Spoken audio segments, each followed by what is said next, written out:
ആത്മീയകഥകളിലേക്ക് സ്വാഗതം.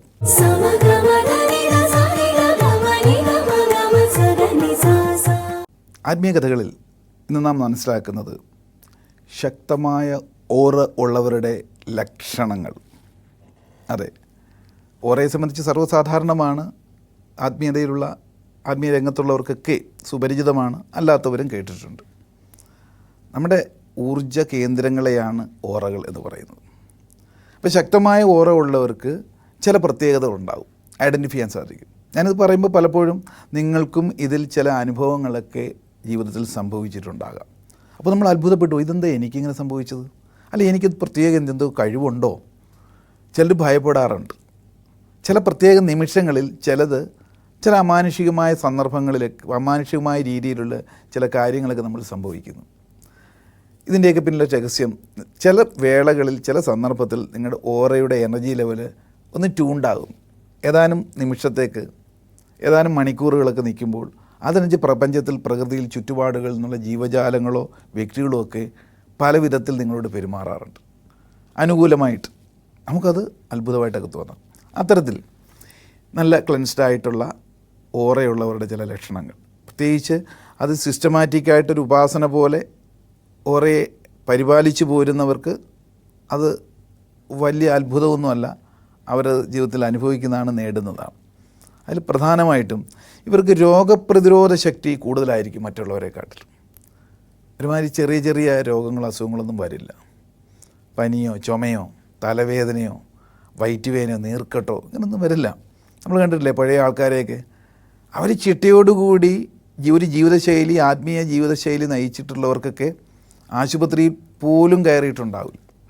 ഇന്നിപ്പം നാഴിക്ക് 40 വട്ടം ചെറുതും വലുതുമായ കാര്യങ്ങൾക്ക് ആശുപത്രിയിലേക്കും മരുന്നുകൾക്കും മെഡിക്കൽ സ്റ്റോറിലും പോയി സ്വയം നമ്മളെടുത്ത് കഴിക്കുകയാണ്, അതും ചെറുപ്പക്കാർ പോലും. അപ്പോൾ ഈ ഓറ നല്ല ക്ലെൻസ്ഡ് ആയിട്ടുള്ള ശക്തി ആർജിച്ചിട്ടുള്ളവരെ സംബന്ധിച്ചാൽ ഇമ്മ്യൂണിറ്റി പവർ അവർക്ക് വർദ്ധിച്ചിരിക്കും. ഒരുമാതിരിപ്പെട്ട രോഗങ്ങളൊന്നും ഇവരെ ബാധിക്കില്ല. ഈവൻ കോവിഡിൻ്റെ കാലഘട്ടത്തിൽ പോലും വാക്സിനേഷൻ ഒന്നും എടുക്കാതെ ജീവിച്ചിരുന്ന ഒരുപാട് ഓറ ബിൽഡപ്പ് ചെയ്ത വ്യക്തികളുണ്ട്, ചെയ്തുകൊണ്ടിരിക്കുന്നവരുണ്ട്. അതൊന്ന്.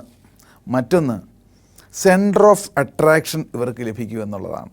എന്ന് പറഞ്ഞാൽ എവിടെ പോയാലും അപരിചിതരായിട്ടുള്ള ആൾക്കാരുടെ ഒരു കൂട്ടത്തിലേക്കാണ് നിങ്ങൾ നടന്നു ചെല്ലുന്നതെങ്കിൽ, നിങ്ങളുടെ ഓറ ഡെവലപ്ഡ് ആണെങ്കിൽ മറ്റുള്ളവരെല്ലാം നിങ്ങളെ ശ്രദ്ധിക്കും. എന്തോ ഒരു പ്രത്യേകത ഇവരിൽ കാണും. പരിചയമുണ്ടാവില്ല, തന്നെയല്ല നിങ്ങളെ അടുത്തേക്ക് വരുവാനായിട്ട് ഇവർ അവസരം നോക്കിയിരിക്കും. പറ്റിയാലൊന്ന് പരിചയപ്പെടും, അല്ല മുഖത്ത് നോക്കി ചിരിക്കും. ഇതൊക്കെ ഈ ഓറ ഡെവലപ്പ് ചെയ്തിരിക്കുന്ന വ്യക്തികളുടെ ഒരു ലക്ഷണമാണ്.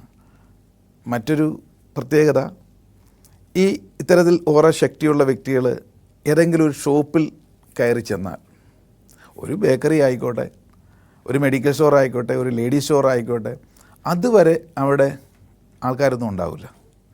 ഈ വ്യക്തികൾ അവിടെ ചെന്നാൽ അല്പസമയം കഴിയുന്നതിന് മുമ്പ് അവിടെ നിരവധി ആൾക്കാർ കയറി വരും. പലരും പറയും, എൻ്റെ അനുഭവമാണ്, ഞാൻ ചെല്ലുന്നിടത്തല്ല ഇങ്ങനെ ആൾക്കാർ കയറി വരും. അവർക്ക് അന്ന് നല്ല കച്ചവടമാണ്. പണ്ട് കാലത്ത് നമ്മൾ കണ്ടിട്ടില്ലേ, 1-ാം തീയതി സംക്രാമാസം 1 അല്ലെങ്കിൽ 1-ാം തീയതി ദിവസമൊക്കെ വീടുകളിൽ സംക്രാന്തി കയറുക, 1-ാം തീയതി കയറാനായിട്ട് ഇച്ചിരി മിക്കവാറും കൊച്ചു കുട്ടികളെയൊക്കെയാണ് വിളിക്കുന്നത്. അവരുടെയൊക്കെ ഓറ ഇച്ചിരി ഡെവലപ്ഡ് ആയിരിക്കും.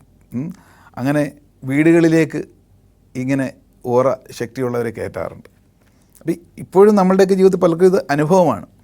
അപ്പോൾ ഇത് ശക്തിയായിട്ട് ചില സമയങ്ങളിലൊക്കെ ലഭിക്കുന്നു. മറ്റൊന്ന്, ഈ ഓറ ശക്തമായിട്ടുള്ളവർക്ക് എന്തെങ്കിലും പ്രതിസന്ധികൾ, ബുദ്ധിമുട്ടുകൾ ഇവരുടെ ജീവിതത്തിലുണ്ടെങ്കിൽ അവരുടെ മുഖം പെട്ടെന്ന് വാടില്ല, മ്ലാനമാകില്ല. ഉടനെ അവർ മനസ്സിൽ നിന്ന് ചിന്തിക്കും, ഇതിനൊരു കാരണമുണ്ട്, ഇതിൻ്റെ പിന്നിൽ എന്തെങ്കിലും ഒരു കാരണം ഉണ്ടായിരിക്കും. സ്വയം ഒന്ന് ട്യൂൺ ചെയ്യാനുള്ള ഒരു ശക്തി ഇവർക്കുണ്ടാവും. എവിടെ നിന്നും ആർജിക്കുന്നൊരു ശക്തിയാണ്. അത് ഈ ഉള്ളിലുള്ള സൂക്ഷ്മ ശരീരത്തിൻ്റെ എനർജി ഡെവലപ്പ് ചെയ്യുന്ന വ്യക്തികൾക്ക് ഉണ്ടാകുന്നതാണ്. മറ്റൊന്ന്, ഇവരെ ആരെങ്കിലും വേദനിപ്പിച്ചാൽ, ഇവരെ ആരെങ്കിലും മാനസികമായിട്ടോ അല്ലാതെയോ ശാരീരികമായിട്ടോ ഒക്കെ പീഡ കൊടുത്തിട്ടുണ്ടെങ്കിൽ ആ കൊടുക്കുന്ന ആൾക്കാർക്ക് അവരുടെ കർമ്മ എഫക്റ്റ്, നെഗറ്റീവ് കർമ്മ എഫക്റ്റ് പെട്ടെന്ന് അവരെ ബാധിക്കും. അവർക്ക് എന്തെങ്കിലും ദുരിതം സംഭവിക്കും എന്നുള്ളതാണ്. ഇവരൊന്നും ചെയ്യണ്ട. അപ്പോൾ ഓറ ശക്തമായിട്ടിരിക്കുന്ന വ്യക്തികളെ വേദനിപ്പിച്ചാൽ ആ വേദനിപ്പിക്കുന്നവർക്ക് മറ്റേതെങ്കിലും വിധത്തിൽ അവരുടെ കർമ്മ എഫക്റ്റ് പെട്ടെന്ന് കയറി പിടിക്കാനാണ്. പലപ്പോഴും കർമ്മ എഫക്റ്റുകൾ ഏതെങ്കിലും കാലഘട്ടത്തിലായിരിക്കും പിടിക്കുക. ഈ ഓറ കൂടുതൽ ശക്തമായിട്ടുള്ളവരിലെ ഇട്ട് കയറി കളിച്ചു കഴിഞ്ഞാൽ എന്ത് സംഭവിക്കും? അവിടെ പെട്ടെന്ന് തിരിച്ചടി ഉണ്ടാകുന്നു എന്നുള്ളതാണ്. ഇങ്ങനെ പലപ്പോഴും പല സന്ദർഭത്തിലും സാമാന്യ ജനങ്ങളുടെ ഇടയിലും അനുഭവങ്ങളുണ്ടായിട്ടുണ്ടാകും. അപ്പോൾ ഇതിനെയൊക്കെ മനസ്സിലാക്കി നമ്മുടെ ഉള്ളിലുള്ള ആ ശാക്തീകരണം, ഓറയെ ശാക്തീകരിച്ചാൽ നല്ല വിധത്തിൽ ഇതിനെ ഉപയോഗിച്ചുകൊണ്ട് ഭൗതിക ജീവിതത്തിൽ തന്നെ സ്വർഗ്ഗതുല്യമായിട്ട് ജീവിക്കാൻ സാധിക്കുന്നു. അങ്ങനെയാണ് മോക്ഷത്തിലേക്ക് നമ്മൾ എത്തുക എന്ന് പറയുന്നത്. എല്ലാവരും മോക്ഷമാണ് ആഗ്രഹിക്കുന്നത്. സത്യത്തിൽ ഇതിനൊക്കെ വേണ്ടിയിട്ടാണ് നമ്മുടെ ഉള്ളിലുള്ള ഓറയുടെ എനർജി ഫീൽഡിനെ, ആത്മതലത്തെ വേണേ ആത്മാവെന്ന് പറയാം, ആ തലത്തെ ശുദ്ധീകരിച്ചെടുക്കുമ്പോൾ മാത്രമേ നമുക്ക് ഒരു അഭിവൃദ്ധി പറ്റുകയുള്ളൂ. അതിനാണ് നമ്മുടെ ആചാരങ്ങളിലും അനുഷ്ഠാനങ്ങളിലും ഒക്കെ ഇത് ഉൾക്കൊള്ളിച്ചിരിക്കുന്ന അർത്ഥം. ഇനി എങ്ങനെയാണ് പലപ്പോഴും ഇതൊക്കെ സംഭവിക്കാന്ന് വെച്ചാൽ, പലപ്പോഴും ഇതൊക്കെ ചെക്ക് ചെയ്യാനായിട്ട് പറ്റും. ഇപ്പോഴുള്ള കാലഘട്ടത്തിൽ ഒരു പ്രത്യേക ഡിസ്റ്റൻസിൽ ഓരോ വ്യക്തികളുടെ ഓറയുടെ അളവ് എത്രത്തോളം ഉണ്ടെന്ന് അത്തരത്തിലുള്ള മാസ്റ്റേഴ്സിന് അതിൻ്റെ ഡിവൈസിലൂടെ ഒരു കോപ്പർ എൽറോഡ് കൊണ്ടാണ് വളരെ ഏകാഗ്രമായിട്ട് പിടിച്ചു കഴിഞ്ഞാൽ വളരെ ദൂരെ നിൽക്കുന്ന ഒരാളുടെ തന്നെ ഓറയുടെ ലെങ്ത് അല്ലെങ്കിൽ വിഡ്ത്ത് എത്രത്തോളം എന്നറിയാൻ പറ്റും. അവരെ കുറേശ്ശെ മുൻപോട്ട് അടുപ്പിക്കുന്നതനുസരിച്ച് ഈ എൽറോഡ് മൂവ് ചെയ്തുകൊണ്ടേയിരിക്കും. സാധാരണ മനുഷ്യർക്ക് തൊട്ടടുത്ത് വരുമ്പോൾ മാത്രമേ അത് വിഡ്ത്തിൽ കിട്ടുകയുള്ളൂ.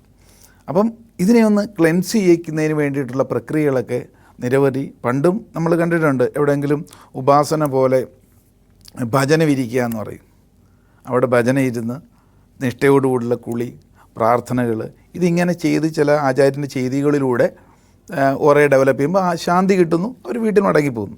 ഇപ്പോഴുള്ള കാലഘട്ടത്തിൽ ഇങ്ങനെ മുൻകൂട്ടി ചെക്ക് ചെയ്തുകൊണ്ട് തന്നെ പിന്നെ ശരിയായ ഒരു അവബോധം കൊടുക്കുന്നു. എന്താണ് ഈ സംഗതി എന്നുള്ളതിനെ സംബന്ധിച്ച് ഓരോരുത്തർക്കും മനസ്സിലാകുന്ന രീതിയിൽ ഒരു റിയലൈസേഷനാണ് ആദ്യം.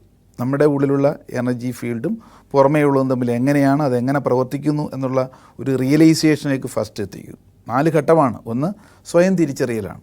അറിവുകളുടെ കൂട്ടത്തിൽ ഏറ്റവും പ്രധാനം ഹൂ ആമായി, ഞാൻ ആരാണ്, എൻ്റെ ഉള്ളിൽ ശക്തി എന്താ തിരിച്ചറിയുന്നത്. അതൊരു അമൃത് പോലെയാണ്. അമൃതം എന്ന് പറഞ്ഞാൽ സർവ്വരോഗത്തിനും സംഹാരിയാണ്, അല്ലേ? പാലാഴി കടഞ്ഞെടുത്തതാണ് അമൃത്. കടഞ്ഞ് നമ്മുടെ സംസ്കാരത്തെ, വിവിധ സംസ്കാരത്തെ കടഞ്ഞെടുത്ത അമൃതിന് വീര്യം കൂടുതലാണ്. അതെല്ലാ രോഗത്തെയും ഇല്ലാതാക്കും എന്ന് പറഞ്ഞതുപോലെ ഫസ്റ്റ് ഈ എസൻസ് എന്ത് എന്നുള്ളത് അങ്ങനെ തന്നെ ഇൻഡക്റ്റ് ചെയ്ത് കൊടുക്കുന്ന ഒരു പ്രക്രിയയാണ് ആദ്യം റിയലൈസേഷൻ. അങ്ങനെ റിയലൈസ് ചെയ്ത് കഴിഞ്ഞാൽ പിന്നീട് നമ്മുടെ മാലിന്യങ്ങൾ ഉള്ളിൽ പിടിച്ചിരിക്കുന്ന പ്യൂരിഫിക്കേഷനാണ്.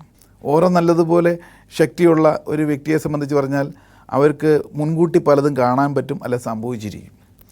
ഉദാഹരണം, ബസ്സിലാണ് യാത്ര ചെയ്യുന്നത്, എല്ലാ സീറ്റും ഫുള്ളാണ്. ഇങ്ങനെയുള്ള വ്യക്തികൾ കയറി ചെല്ലുമ്പോൾ തന്നെ അവിടെ ഇറങ്ങേണ്ട ഒരാൾ പെട്ടെന്ന് അങ്ങോട്ട് ഇറങ്ങും, ആ സീറ്റ് കിട്ടും, നേരെ കയറിയിരിക്കും. ഈസിയായിട്ട് കാര്യം സാധിക്കും. അതുപോലെ പലപ്പോഴും വാഹനം ഓടിച്ച് തിരക്കുള്ള റോഡിലൂടെ പോവുകയാണ്, പാർക്ക് ചെയ്യാനുള്ള സ്പേസ് ഇല്ല, അത് കണക്ക് കൺജസ്റ്റഡ് ആണ് റോഡ്. ഇവരങ്ങോട്ട് പോകുമ്പോൾ ഒരു പേടിയും ഉണ്ടാവില്ല, മുഖത്ത് വിഹലതകളൊന്നുമില്ല. ഇവർക്ക് എത്തേണ്ട സ്ഥലത്ത് ചെല്ലുമ്പോൾ അവിടെ നിരനിരയായ വാഹനങ്ങൾ പാർക്ക് ചെയ്തിട്ടുണ്ടെങ്കിൽ കാണാം, പെട്ടെന്ന് അവിടെ ഉണ്ടായിരുന്നൊരു വാഹനം പുറകോട്ടെടുത്ത് പോകുന്നതാണ്, അവിടെ വിട്ട് ഇവർ കയറ്റിയിടും. ഇങ്ങനെയുള്ള അനുഭവങ്ങളും നിങ്ങളുടെയൊക്കെ ജീവിതത്തിൽ ഉണ്ടായിട്ടുണ്ടാകും. ചില വേളകളിൽ ഉറക്കി ശക്തി കൂടി നിൽക്കുന്ന സമയത്ത് സംഭവിക്കുന്നതാണത്. ഇതിന് ഏറ്റക്കുറച്ചുണ്ടാവും.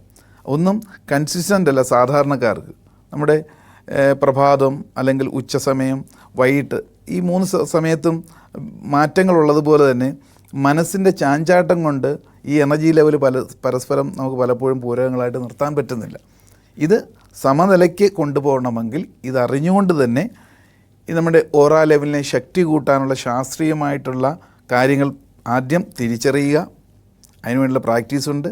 അത് കഴിഞ്ഞ് കഴിഞ്ഞാൽ പിന്നെ അതിനെ ക്ലീനിങ്, ഇത്രയും നാളകത്തേക്ക് പോയിരിക്കുന്ന മാലിന്യങ്ങളെ മുക്തമാക്കണം. പിന്നെ അത് കണ്ടിന്യൂ ചെയ്യണം തുടർന്ന് എല്ലാ ദിവസവും.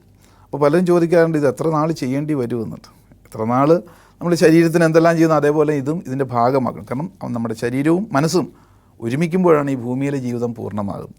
അപ്പോൾ ഈ 2 വശങ്ങളും മനസ്സിലാക്കി മുന്നോട്ട് പോകുമ്പോൾ ഏറ്റവും ആരോഗ്യത്തോടു കൂടി നമുക്ക് ഈ ലോകത്തിൽ ജീവിക്കാൻ സാധിക്കുന്നു എന്നുള്ളതാണ്. ആത്മീയകഥകളിൽ ഇന്ന് ഈ ചിന്ത ഇവിടെ പൂർണ്ണമാകുന്നു. മറ്റൊരു വിഷയമായി വീണ്ടും കാണാം. നന്ദി, നമസ്കാരം.